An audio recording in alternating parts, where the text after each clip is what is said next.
Merci, chère Pierrette. Mesdames, Messieurs, chers collègues, je ne vous étonnerai pas en disant que je tiens à te remercier, chère Pierrette, de l'honneur que tu me fais en me permettant d'être le premier homme à prendre la parole à l'occasion de cette conférence en cette journée internationale de la tolérance zéro à l'égard des mutilations génitales féminines. J'essaierai d'être à la hauteur. Je vais vous lire un extrait d'un livre qui m'a beaucoup interpellé. On m'ordonne de retirer ma jupe, puis ma culotte. Je m'exécute, mais commence à m'inquiéter. La vieille me force à m'allonger sur ce morceau de tissu imbibé de sang. Elle m'écarte les jambes, puis 4 adultes surgissent. Chacun attrape une partie de mon corps, je suis écartelé. Le cauchemar débute. L'exciseuse prend un vieux couteau qu'elle a soigneusement caché et attrape mon petit bout. Elle le coupe à vif en plusieurs fois. Je cherche le regard de ma tante adorée. Elle apparaît, mais pour me tenir la tête afin que je ne bouge plus. L'exciseuse continue de couper mon petit bout et d'autres morceaux. Je rugis de douleur. J'essaye de me débattre, mais je suis tenu par 4 adultes qui me crient dessus. L'exciseuse se tourne vers la gauche et prend une petite bouteille contenant un liquide transparent et le jette sur mon sexe. C'est de l'alcool à 90 degrés. J'ai longuement hésité à vous lire ce passage tiré du livre « À l'ombre de la cité Rimbaud » d'Alimata Fofana, écrivaine franco-sénégalaise qui y décrit notamment le calvaire qu'elle a subi lors de son excision alors qu'elle n'avait que 5 ans.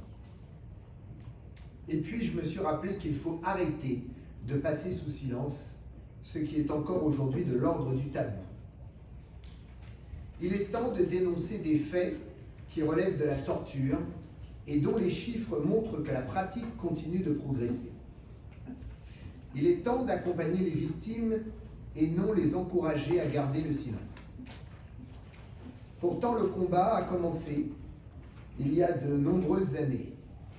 Il débute par la reconnaissance des faits tels qu'ils sont et par une meilleure autonomisation des femmes, sujet sur lequel je me bats au quotidien, pas uniquement du côté africain, notamment dans le cadre du Forum des femmes au sein de la délégation ACP aux côtés de Pierrette. Ces mutilations vont malheureusement souvent de pair avec la pratique des mariages forcés ou arrangés. Pourtant, les mutilations sexuelles féminines et les mariages forcés sont des violations des droits des enfants et des droits des femmes qui reflètent l'inégalité entre les sexes et la discrimination à l'égard des femmes. Ils portent atteinte aux droits humains fondamentaux, liberté et intégrité physique, et ils souillent la dignité humaine. Ils privent les petites filles et les femmes de l'accès à l'éducation et à l'autonomisation. Ils les réduisent au statut d'objet utilisé pour servir des causes qu'elles n'ont pas choisies. Les mutilations sexuelles féminines concernent aujourd'hui plus de 200 millions de femmes vivant dans 33 pays africains, mais aussi en Asie, au Moyen-Orient, dans certaines communautés de la diaspora, d'Europe de l'Est, d'Amérique du Sud et de pays occidentaux, dont ceux de l'Union européenne. Elles touchent plus de 3 millions de jeunes filles par an. Les raisons avancées pour justifier leurs pratiques sont nombreuses et tournent beaucoup autour de croyances religieuses et de pratiques culturelles fortement ancrées. Elles consolident une absolue résistance au changement. L'impact de ces mutilations génitales féminines est catastrophique d'un point de vue sanitaire, avec des complications immédiates et des complications à long terme. Les mariages forcés des enfants et des adolescents de moins de 18 ans s'élèvent quant à eux à plus de 12 millions par an et concernent une fille sur 5 dans le monde. 650 millions de femmes ont été mariées pendant l'enfance et ces mariages sont très souvent justifiés par des questions d'argent et de tradition. Ceci engendre des violences et des abus sexuels, des risques sanitaires avec grossesse précoce, première cause de mortalité des 15-19 ans, et contamination VIH, la déscolarisation des filles et la perpétuation des systèmes patriarcaux et de la pauvreté. La pandémie qui nous a touchés est venue accroître ce phénomène puisqu'elle a empêché un certain nombre de petites filles d'aller à l'école, école qu'elles n'ont jamais repris à la levée des confinements successifs, augmentant encore davantage les inégalités femmes-hommes. Pourtant, éternel optimiste, je ne crois pas à la fatalité et pense qu'ensemble, nous pourrons faire avancer les choses et faire évoluer les mentalités. Mais c'est un travail à long terme où chacune et chacun d'entre nous a un rôle à jouer. Car oui, la mission qui est la nôtre, outre le travail de réparation, consiste à faire évoluer des mentalités et faire disparaître des traditions considérées comme immuables pour la grande majorité des personnes concernées, même pour les mamans de filles mutilées ou forcées au mariage. Nous devons donc aider les pays touchés par ce fléau à changer de paradigme et de tradition. Autrement dit, nous devons agir pour aller vers une totale révolution qui mène à la libération et à l'indépendance des femmes. Cela implique de faire disparaître des pratiques jugées légitimes aux yeux de ceux qui en sont les auteurs et les acteurs. Gandhi disait très justement que la règle d'or de la conduite est la tolérance mutuelle, car nous ne penserons jamais tous de la même façon. Nous ne verrons qu'une partie de la vérité sous des angles différents. Il est donc nécessaire d'agir pour ne pas heurter et au contraire faire évoluer à long terme. Enseignant dans l'âme, dans mon ADN, je ne peux que répéter ce qui a été ma motivation tout au long de ma carrière. L'éducation est la base de tout. L'éducation permettra de faire bouger les lignes de manière réellement efficace. L'éducation des filles, mais aussi des femmes, et donc à terme leur autonomisation, est indispensable pour que les victimes d'excision arrivent à comprendre que ce qu'elles subissent n'est pas acceptable et est réellement dangereux pour leur santé.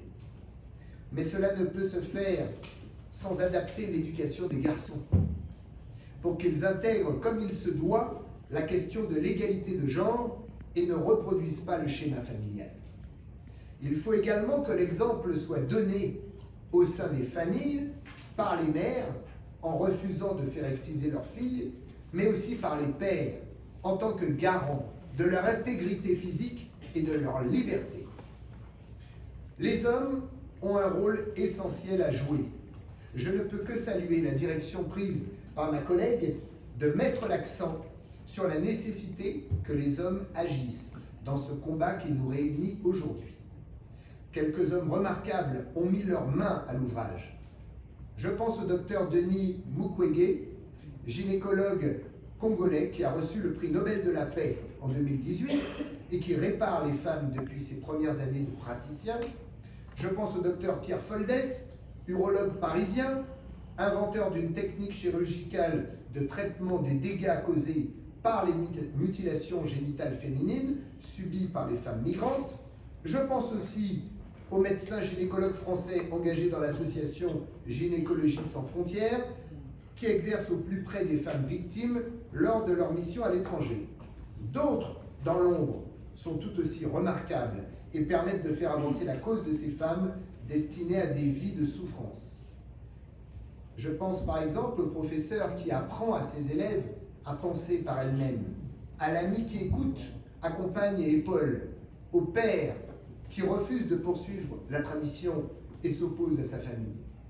Nous, parlementaires européens, devons, de par notre fonction, faire partie de ceux qui participent à l'éradication de ces pratiques monstrueuses que sont les mutilations génitales et les mariages forcés, en réunissant l'ensemble des actrices et acteurs concernés et en libérant la parole des victimes pour mieux informer et faire connaître ce dont il s'agit.